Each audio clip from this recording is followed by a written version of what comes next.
Frunskiy massivdan anchadan beri ikkinchi qavatdan skvoznoy qo'ymabmiz. Siz uchun bitta topib qo'ydik-ku, like bosib qo'ying hoziroq. Kiyov yaqinida joylashgan 5 qavatli yangi plan uylarni ikkinchi qavatida 2 xona, 3 xona qilingan skvoznoy kirib yashashga tayyor holatdagi kvartira. Juda ham yaxshi holatda. Ko'rishingiz mumkin, bu birinchi xonasi, zal.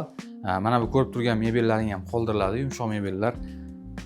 Oyoqtagida palos bor va oyoqdagilari to'liq issiq pol qilingan.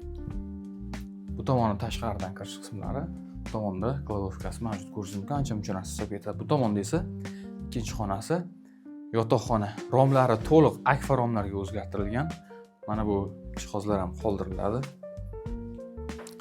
Oyoqdagi esa parket pol qilingan, tagida issiq pol. Bu tomonda esa umumiy sanuzel ko'rishingiz mumkin. Oyoqdagi devorlarga kafellar qilingan, aristona ham mavjud. Bu tomonda esa 3-xona ko'rishingiz mumkin. Oshxonani 6 metrli verandaga chiqarib, 3 xonaga o'zgartirilgan kvartira. Bu tomon esa 6 metrli veranda ko'rishingiz mumkin. Uy juda ham yaxshi holatda turibdi, urinib ketmagan.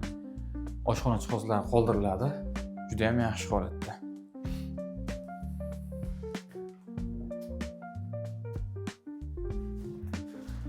Do'stlar, uyni qisqacha tanishtirib o'tdik. Frunze massiv Kiyov yaqinida joylashgan 5 qavatli uylarning ikkinchi qavatida 2 xonali, 3 xonaga o'zgartirilgan skvoznoy kvartira. Kirib yashashga tayyor holatda, xolos ijara bersangiz ham zo'r variant. Narxi esa $33,500 so'rashmoqda, albatta kami bor. Quyidagi raqamlarga aloqaga chiqing. Videoga like bosib, do'stlaringizga ulashishni unutmang. Sizlarga bundan ham zo'r uylarni eshitib davom etamiz.